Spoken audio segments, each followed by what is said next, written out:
Nutrition 101, the basics.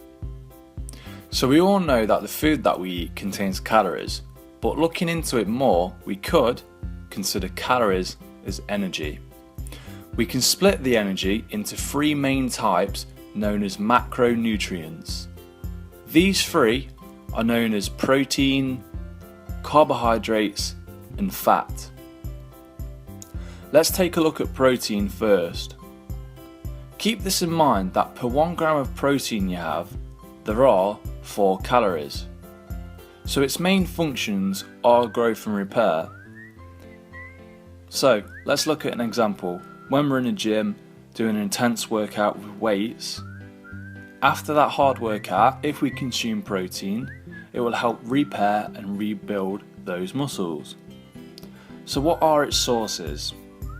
Mostly meats contain the highest amount of protein, such as chicken, beef and lamb, whereas other sources can include eggs, fish, nuts and seeds.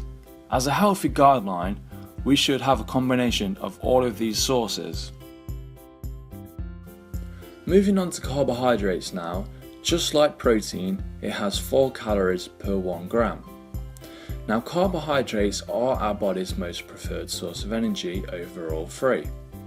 The main function of this macronutrient is simply providing us with energy to go through things such as physical activities like running. Now carbohydrates can be broken down into two kinds, known as simple and complex carbohydrates. In another video we will go more in depth on this, but for now let's just stick to this. So if you think of simple carbs being the fast acting and complex carbs as the slow acting ones, you can easily divide these up. Simple carbohydrates are from sources such as energy drinks like Red Bull, any kinds of sugary sweets, and most fruits. Complex sources of carbohydrates come from brown rice, whole grain cereals, and whole grain pasta. Now I recommend that you stick to mostly complex, as these are way more healthier because they will release the energy much more slower, keeping you feeling fuller for longer, preventing you grabbing more food than you need. Finally, moving on to fat. Now most people will instantly say that fat is bad for you and that you shouldn't have too much, but it's simply not true. I'll go more into this on my other video, Healthy and Unhealthy Fat.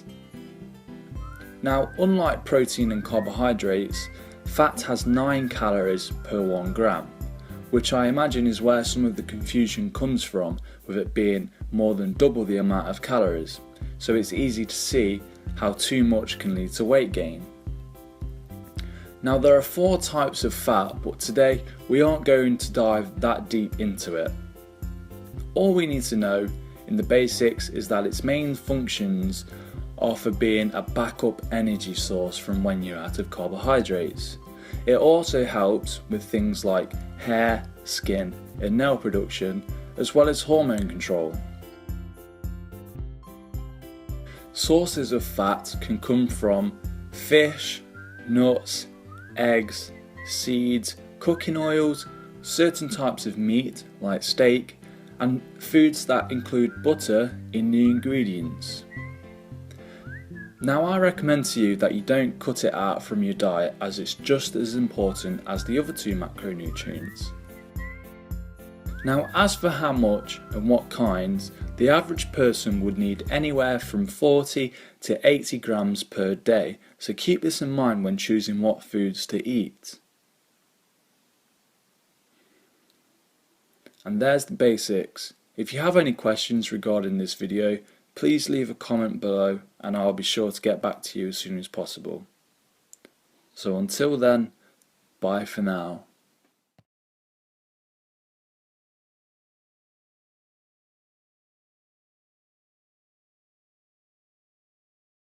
Like all mothers, I love my family, and I want my children to grow up strong, clever, and healthy. However, over a few months, I watched my children slowly get sicker and sicker, and I didn't know how to make them better. This is my story as a mother in Rwanda, Burundi. Over a few months, my daughter Kanyange changed. She stopped playing with her friends and was so tired all the time. Her abdomen started to swell. Her arms and legs got very thin, and I could see her ribs poking through her chest. Then her hair started to go a yellow, reddish color, and chunks of it started to fall out. I kept trying to feed her, but she wasn't interested and would turn her head away. Even my strong 7-year-old son Kagabo was changing. At one point in time, he studied so hard at school, he was at the top of the class. I was so proud of him. But then his grades started to drop, and I got reports from the teacher that he was falling asleep in class. What is a mother to do with a son like that? He was supposed to get an education and a good job, give me grandchildren, and look after us in our old age. My husband went to speak to the village chief. He explained that our children are always tired and have become thin and fat at the same time. We asked him to call the traditional healer, but instead he told us that we should go to the health center because this could all be caused by the food we are feeding our children. My husband was surprised. We feed our family the same as all families: sweet potatoes, banana, and cassava. This is the food Rwandans, Burundians have eaten for centuries.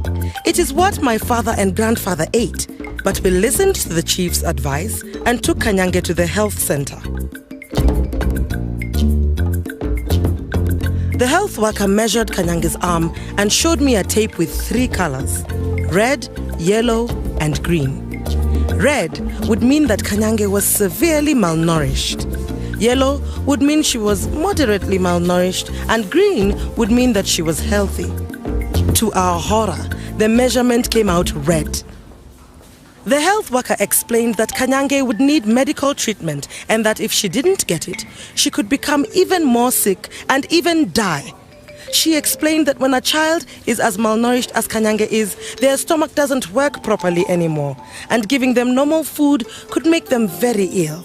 Kanyange would need to get special food from the clinic. We learned that malnutrition is caused when you don't eat enough food or you don't eat the right variety of foods. She said that malnutrition is not just about the quantity of food you eat, but also the quality. She said we get malnourished when we don't put enough fuel in our bodies to make them run. Just like putting petrol in a car, she said. She explained malnutrition can stop children growing tall and strong and affect how well they do at school. And if a child is under 2 years old, the effect of malnutrition can be permanent. The health worker also warned that children who are malnourished are more likely to catch diseases like cholera, diarrhea, or malaria because the body is not strong enough to fight diseases. It will also take longer for a child with malnutrition to get better, and they are even more likely to die from these diseases than a healthy child. Diarrhea or worms can even cause malnutrition as well because the child is not getting the goodness from the food they eat. We promised to take the health worker's advice and kick malnutrition out of our family for good. My husband went straight to the village chief to tell him what we learned. The village chief promised to talk about it at the next community meeting. Now every parent in our village will be able to spot the signs of malnutrition. 1. Thin arms, swollen stomach and/or swollen legs from the knee downwards. 2. Changing hair color. 3. Loose skin under the bottom. 4. Hair becoming thinner. 5. Change in skin color. 6. Loss of energy, concentration, and tiredness. 7. Irritability, which is crying with no tears. Now I know what to feed my family to keep them healthy. All foods are split into 3 different families. 1. Family 1 are the proteins like fish, meat, beans, cowpeas, milk, eggs, and peanuts. These foods make our bodies grow strong and build muscle. 2. Family 2 are the carbohydrates like matoke, rice, sweet potatoes, Irish potatoes, cassava, and ugali. These foods give us energy. 3. Family 3 are the fruits and vegetables like amaranth, cabbage, tomatoes, squash, orange, papaya, avocado, pineapple, and ripe bananas. These foods give us vitamins and minerals that protect the body from diseases. Every meal needs to include something from each of the 3 food families, like this meal here. I will also keep breastfeeding Kanyange until she is 2 years old. This is a great way to keep her healthy and prevent malnutrition, and protect her from diseases.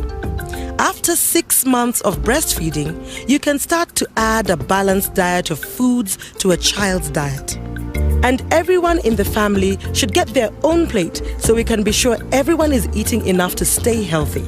Plus, this stops my husband eating the biggest share every time. We have even planted a kitchen garden around the house. If we plant a variety of vegetables that all grow at different times, we will always have fruit and vegetables to eat. This means we don't have to spend money and we will still have food, even when we can't buy meat or fish. After 2 months, you wouldn't believe the difference in my family. Just look at them now.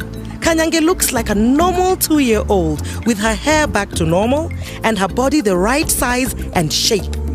Our garden is thriving. We have so many cabbages, carrots, and tomatoes that I was able to sell some at the market and earn enough money to buy a chicken, which is now giving us lots of eggs. I'm so glad we changed the way we eat. Such small changes have made a big difference. Nowadays, our meals are well